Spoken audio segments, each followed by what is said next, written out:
고 이해람 중사를 성추행한 부대 선임에게 징역 7년형이 확정됐습니다. 2차 가해 혐의를 받는 상관에겐 항소심에서 징역 2년이 내려졌는데요. 자세한 선고 내용과 의미 그리고 그 외 주요 사건 소식들까지 우석대 경찰학과 교수죠. 배상훈 프로파일러와 짚어보겠습니다. 네, 어서 오십시오. 안녕하세요. 네. 오늘 오전에 이해람 공군 중사 사망 사건과 관련해서 대법원 판단이 나왔습니다. 대법원에선 장모 중사에게 징역 7년을 선고를 했거든요. 앞서 1심에서는 징역 9년이었고요. 2심에서 7년으로 형량이 낮춰졌는데 우선은 선고 어떻게 보셨습니까?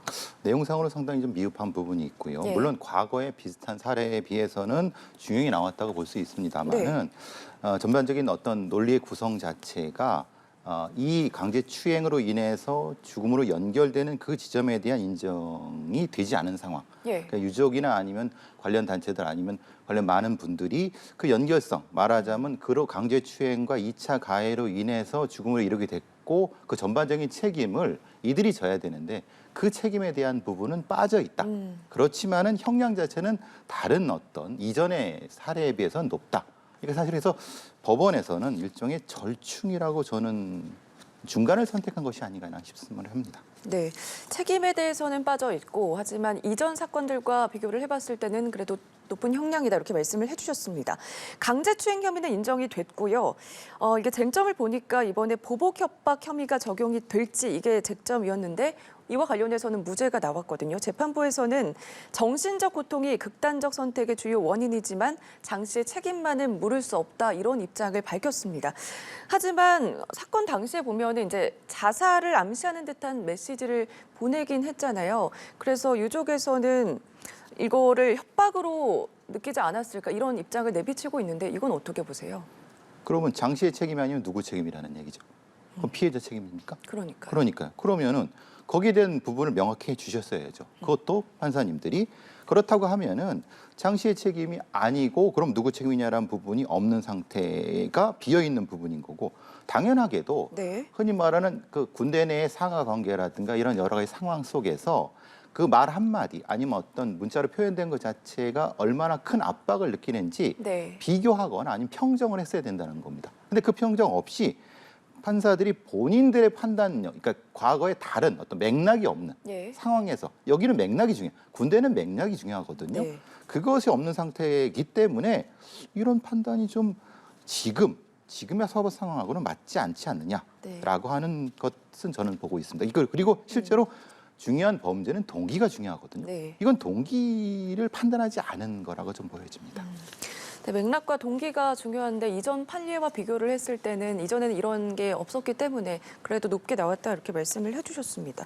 그리고 고 이해람 중사의 신고를 방해하는 등 2차 가해를 한 혐의로 재판에 넘겨진 노준희에 대한 선고도 나왔거든요. 징역 2년의 시정이 나왔는데 다른 사람에게도 피해가 간다 발언 등 보복 혐의가 적용이 됐다 이렇게 볼 수가 있을까요? 이것도 이제 이전에 유사한 사례에 비하면은 이것도 역시 과거 같은 경우는 이런 게 보통 집행유예가 나옵니다. 네. 근데 이 경우는 실형이 나왔다고 하는 것은 사건의 중대성 부분만이 아니라 이 준이라는 사람이 그 부대 내에서 다른 부하들, 말하자면 가해자를 포함하는 지휘관계, 이거 일종의 여론을 같이 형성하는 중요 위치에 있었기 때문에 예. 이 사람이 하는 말 자체가 예를 들면 그 피해자한테 네가 그 한마디 하는 게 다른 사람을 다 죽일 수도 있어 라고 하면은 그 피해자가 얼마나 압박을 느꼈겠습니까? 네. 그리고 이 준이의 얘기가 바로 위로 올라가는, 그러니까 상급자로 올라가는 걸 차단해버리는 역할을 했기 때문에 이 피해자의 절망감을 형성하는 데 매우 중요하기 때문에 이 정도보다 사실 저번 한 4, 5년은 나왔어야 된다고 보는데 근데 너무나도 급격하게 올라가죠. 왜냐하면 예전에 비하면 뭐 집행유예에서 4, 5년은 너무 그러니까 이것도 역시 중간을 선택한 것이 아닌가 싶습니다. 네, 그리고 장중사 같은 경우에는 20전투 비행단 내 다른 군인들을 상대로 거짓으로 고소를 당했다. 허위 사실을 말해서 명예를 훼손한 혐의로 추가 기소가 된 것도 있거든요. 이것도 보니까 다음 달 24일 재판을 앞두고 있는데 이건 어떻게 나올 거다 예상하세요? 연결점으로서는 그 군대 내에서 특정한 형태의 그 상호관계가 어떻게 형성되는가에 대한 인정 여부거든요. 네. 이것은 이 사건만이 아니라 다른 사건에서도 매우 중요한 판례가 될 수 있거든요. 사실 좀 모호한 부분이 있습니다. 왜냐하면은 이 전 재판부에서는, 그러니까 이 재판부에서는 이 장 씨만의 책임을 물을 수 없다라고 하면은 그 사람이 이런 소문을 퍼뜨려 갖고 죽게 한 거라고 연결되는 건데 네. 그럼 이 판단만으로는 그런 소문을 퍼뜨리고 말하고 한 거 부분에 대한 책임이 직접적이지 않다라고 이미 나와 있는 거 아니겠습니까? 글쎄 그래서 좀 걱정은 됩니다. 근데 군대 내에서 이런 어떤 말 소위 뒷담화라고 하는 건요. 네. 엄청나게 큰 작용을 합니다. 거의 사람을 완전히 소위 말하는 왕따를 시킬 수 있거든요. 왕따를 주도한 사람입니다. 그 부분을 왜 법원에서 판단하지 않았을까라는 걱정이 듭니다. 알겠습니다. 고 이해람 중사 사건과 관련해서 대법원 판단 한번 짚어봤고요. 다음 내용은요. 신당역 스토킹 살인범 전주환이 이 피해자를 스토킹하고 불법 촬영한 혐의 오늘 1심에서 징역 9년을 선고받았습니다. 일단 이거는 살인과는 별개인 거잖아요. 어떻게 보셨어요? 그러니까 살인이 그날 바로 뒷날, 네. 다음 날 이 선고를 했어야 되는 거죠. 그렇죠. 그것 때문에 이제 뭐 그랬다고 얘기되지만은 어쨌든 이것과는 별개의 그 이전에 성폭력 처벌법상의 불법 촬영 혐의, 그 다음에 스토킹 혐의까지 포함 5개의 혐의로 관련된 부분입니다. 그것만으로 지금 선고된 거고 사실 이 사건도 마찬가지입니다. 검찰이 9년을 구형했습니다. 그 정도라고 하면 상당히 이건 중형인데 근데 그걸 그대로 받아들인 거예요. 그럼 그 정도로 중대한 형인 거죠. 상당히 안타깝습니다. 이 부분이 이전에 분명히 할 수 있었음에도 불구하고. 예. 네. 오늘 재판에서 전주환은 지금 이런 얘기를 했습니다. 지금 국민의 시선과 언론의 보도가 집중돼 있는 게 시간이 지나가면 누그러질 거니까 그런 선고 기일을 미뤄달라 이런 얘기를 했거든요. 어떻게 이런 얘기를 하지 이런 생각도 들었는데 이 발언 어떻게 보셨습니까? 마치 남의 일처럼 이인증이죠. 예. 그 탈인격화, 그러니까 남의 얘기하는 식입니다. 네. 지금 이 사건은 본인이 저지른 겁니다. 그 본인이 저지른 것을 시간이 지나면 다른 사람보다 용서한다는 의미인가요? 이런 어처구니 없는 사고를 하기 때문에 이런 종류의 범죄자를 범죄 분류상으로는 흔히 말 애정망상이라고 합니다. 그러니까 즉 자기 중심으로 이것을 이끌어갖고 네. 망상적인 형태에서 범죄를 저지르기 때문에 이런 생각도 많이 하고 본인이 반성문을 많이 쓰면 용서받을 거라고 하는 헛된 망상을 하고 있습니다. 예. 알겠습니다. 스토킹, 이 신당역 스토킹 살인 사건 이후에도 스토킹 사건 범죄 끊이질 않고 있거든요. 대구에서도 고교 동창생을 여러 차례 찌른 혐의로 30대 남성이 체포가 됐습니다. 이건 어떤 내용입니까? 그러니까 스토킹이 진행된 것 같습니다. 근데 예. 동창 관계인데 우리 이제 뭐 SNS나 이런 데 동창들이 모이는 어떤 그런 방들이 있지 않습니까? 단톡방 같은 경우 그 속에서 이제 여러 접근을 했나 본데 분명히 거절을 했습니다. 여자 동창이. 그럼에도 불구하고 지속적으로 집에 찾아와서 하다가 결국은 흉기까지 휘둘러 갖고 상당히 중상을 입힌 그런 사건이 되겠습니다. 네, 이 사건도 보니까 피해자가 경찰한테 도움을 요청하긴 했거든요. 근데 경찰이 주는 스마트워치 지급은 원하지 않는다 이런 얘기를 했습니다. 이유가 궁금하거든요. 어떤 배경이 있다고 보세요? 그러니까 일종의 이게 반의사 불법죄도 연결이 되겠고요. 예. 만약에 이게 본인이 스토킹의 피해자라는 게 드러나게 되면 오히려 낙인이 찍히게 되는. 그러니까 이런 피해자 낙인의 문제가 생길 수 있는 거고요. 실제로 스마트워치가 실질적인 역할을 하느냐. 왜냐하면 뭔가 이제 위험이 왔을 때 누르면 그때는 이미 늦는다는 거죠. 그러니까 실질성의 문제라든가 피해자 낙인의 문제 때문에 이 피해자분은 그걸 이제 거부한 거고 경찰에서는 그걸 그대로 받아들인 거죠. 네. 사실 이런 부분도 사실은 이 법상에, 이 조치상에 불비한 부분이라고 많이 얘기되는 부분입니다. 네, 아무래도 이게 피해자 스스로가 결정을 해야 되는 문제이기 때문에 심리적인 부담도 굉장히 클 것 같거든요. 그리고 전 연인인 경우도 굉장히 많고 보면은 아는 사람이 대부분이어서 정확하게 판단하기가 어려울 것 같습니다. 그래서 말씀해 주신 것처럼 반의사 불벌죄 한계가 지적이 되면서 폐지 움직임도 일고 있는 상황인데 우선은 앞서 전문가님들도 항상 말씀을 하시는 게 가해자랑 피해자 분리가 우선적으로 돼야 된다 이런 말을 하거든요. 어떤 게 필요할까요? 어디로 분리하느냐가 문제입니다. 너무 가깝게 있습니다. 그러니까 다 사는 걸 압니다. 네. 직장도 알아요. 그러면은 피해자를 우선적으로 분리해야 되느냐? 아니죠. 가해자를 우선적으로 분리해야 되죠. 그리고 피해자를 분리한다 하더라도 그 안정적인 쉼터로 분리를 해야죠. 네. 지금은 스토킹 방지법 상의 스토킹 피해자에 대한 쉼터 자체가 없습니다. 한 곳도 없습니다. 그런데 그러면 어디로 분리한다는 것이고 그럼 가해자를 분리할 수 있는 조치가 필요한 거죠. 그러니까 두 가지가 같이 진행되되 어떤 것에 중점을 둬야 되는 부지가 지금은 정해져 있지 않은 겁니다. 예. 그러니까 현장에서는 어떻게 선택할지 어쩔 줄 모르는 상황인 거죠. 그래서 할 수 있는 게 스마트워치만 지급하고 경고.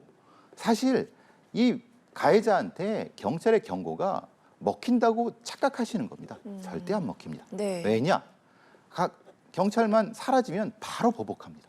오히려 경찰을 출동시킨 것에 대한 보복이 더 일어나죠. 예. 그렇기 때문에 즉각 분리, 즉각 개입이 필요하다는 겁니다. 네, 가해자 피해자 분리도 중요하지만 구체적으로 거리라든지 어떻게 돼야 되는지에 대해서 중요하다 말씀을 해주셨습니다. 반의사 불벌죄 폐지도 해야 된다. 그리고 법적으로도 강화를 해야 된다. 이런 움직임이 계속 일고 있거든요. 얘기도 계속 나오고 있는데 그렇다면 교수님이 보시기에는 어떤 게 가장 시급하다 이렇게 보세요? 지금은 즉각 분리, 말하자면 즉각 분리할 수 있는 공간. 그리고 지금은 이제 인적으로 차단, 정보를 차단할 수 있는 네. 그 권한을 현장 경찰한테 줘야 된다고 봅니다. 지금도 충분히 가능하거든요. 근데 그 권한에 대한 부분이 모호하기 때문에 실질적으로 적극적 조치가 어려운 부분이 있고요. 피해자 부분도 적극적으로 본인들이 요청을 하시고 예. 주변에 알리셔야 되는 두 가지가 같이 이루어져야 됩니다. 알겠습니다. 네, 그리고 요즘에 10대 청소년들의 범죄가 기승을 부리고 있습니다. 조금 더 조직적이고 뭔가 자극적이기도 한데요. SNS상에서 각종 범죄가 노출이 되고 있는데 성매매까지 일고 있다고 하더라고요. 이 내용도 좀 말씀을 해주시죠. 사실 이제 일정 정도 이제 대구라고 하는데 대꾸라고 하면 뭐 보통 대꾸라고 하기도 하죠. 그런 형태로 이제 일종의 신원을 숨긴 상태에서 무언가를 하고 예. 그것이 이제 소위 말하는 과거에는 원조교제라고 하는 형태의 성매매 같은 거죠. 그러니까 SNS상에서 성인인 채 무엇인가를 하는 네. 그러니까 물건을 구하도록 뭘 하는 것과 그걸 통해서 일종의 성매매와 관련된 강요 행위를 하는 것 이런 것들이 다양하게 벌어지고 있는데 문제는 여기에 접근할 수 있는 경찰력의 한계가 있다는 겁니다. 그게 지금 이 SNS와 10대 청소년의 범죄의 큰 문제점이라고 볼 수 있는 거죠. 네, SNS를 통해서 범죄가 기승을 부리고 있는데 아무래도 가입 절차가 간단하고 또 성인 인증 절차도 허술해서 10대들이 쉽게 유혹에 빠질 수도 있다. 이런 문제점도 지적이 되고 있거든요. 그런 경우에서는 말씀해 주신 것처럼 경찰이 일일이 단속을 하고 또 수사하는 데 어려움이 클 것 같은데 이 부분에 대해서는 어떤 게 좀 보완이 돼야 된다 보십니까? 법적으로도 이제 아무래도 위장 수사, 언더커버라고 하죠. 근데 그거 이전에 전문 수사관이 있어야 됩니다. 우리는 청소년 범죄라든가 이런 사이버, 청소년과 사이버가 같이 붙어 있는 전문 수사관이 거의 없습니다. 전국적으로 기껏해야 한 40~50명밖에 없거든요. 그들한테 이 위장 수사를 하라고 하면 사실은 너무 벅찹니다. 그러니까 전문적인 수사 시스템이 접근되고 그들한테 전문적으로 할 수 있게끔 권한을 주는 방향. 그런 상태에서 이런 전문적인 형태의 10대 청소년의 범죄를 한 번 1차적인 단속만 이루어지게 되면은 네. 어느 정도까지는 상당 부분 줄어들습니다. 왜냐하면 지금은 단속 자체가 아예 없기 때문에 이걸 이걸 해도 무방하다고 안 걸린다고 하는 일종의 자만심 같은 걸 가지고 있거든요. 네. 한 번에 1차적 차단이 필요한 상황이 지금의 상황입니다. 네. 전문 수사관도 필요하다 말씀을 해주셨습니다. 이렇게 10대들을 이용해서 돈을 벌고 또 잘못된 행동인지 모르는 거잖아요. 이런 어른들한테 좀 처벌을 더 강화해야 되지 않나 이런 생각도 드는데 현행 이와 관련해서 현행 법률은 지금 어떻습니까? 예를 들면 뭐 담배를 갖다 사다 주다 대리 구매해서 하면 네. 어른들이 한 2년 이하의 징역 같은 형량이 있습니다만 문제는 현실적이지 않습니다. 대부분은 벌금형에 그치게 되고요. 그러니까 특별히 어린이, 청소년을 대상으로 범죄가 이루어졌다고 하면 실질적인 처벌이 강화가 돼야 되는 부분과 아울러 갖고 네. 그들을 차단할 수 있는 말하자면 사이버 공간에서 적극적으로 차단할 수 있는 수단적 그러니까 이거는 이제 모니터링이죠. 네. 지금은 상시적인 모니터링이 진행되지 않기 때문에 그들이 범죄가 어른의 범죄인지 청소년의 범죄인지를 아직 모르고 있습니다. 그러니까 이건 청소년의 범죄야. 그럼 그렇기 때문에 이 부분은 분리해야 되고 이 부분은 어떻게 전문적으로 접근해야 되고 이런 부분들이 지금 비어있는 공간이라는 거죠. 네. 근데 이게 어디로서 해야 될까? 이게 경찰이 하기는 경찰이 상시적인 모니터링이 어렵습니다. 그럼 인터넷 진흥원 같은 반민 반관 단체에서 해야 된다라고 많은 전문가들이 해야 되는데 그들한테는 권한이 없습니다. 그러니까 권한이 없는 존재들이 있지만은 그들은 해야 되는데 여기 이제 지금 비어 있는 공간이라는 겁니다. 네. 처벌 강화 그리고 차단하는 수단도 필요하다. 그리고 더불어서 인식의 변화도 좀 필요할 것 같거든요. 어떤 부분을 가장 보완하면 좋을까요? 청소년 범죄가 네. 그냥 놔두면 진짜 진화가 됩니다. 근데 초기에 차단하면 쉽게 해결될 수 있습니다. 그것을 일종의 처벌의 차원이 아니라 종합 예방 대책의 차원으로 미리미리 접근하는 방법. 네. 이게 사실은 이 청소년 범죄, 특히 10대들의 SNS 속에서의 벌어지는 범죄를 빠르고 효과적으로 예방할 수 있는 방법들입니다. 네. 지금 우리는 무언가 크게 터진 다음에 해결하려고 하니까 그들을 어디 가서 잡습니까? 그런 인력도 없는데. 그게 이제 선후차가 바뀌었다. 이 부분을 제가 강조하고 싶습니다. 알겠습니다. 오늘 여기까지 들어보겠습니다. 지금까지 배상훈 프로파일러와 주요 사건 소식들 짚어봤습니다. 고맙습니다.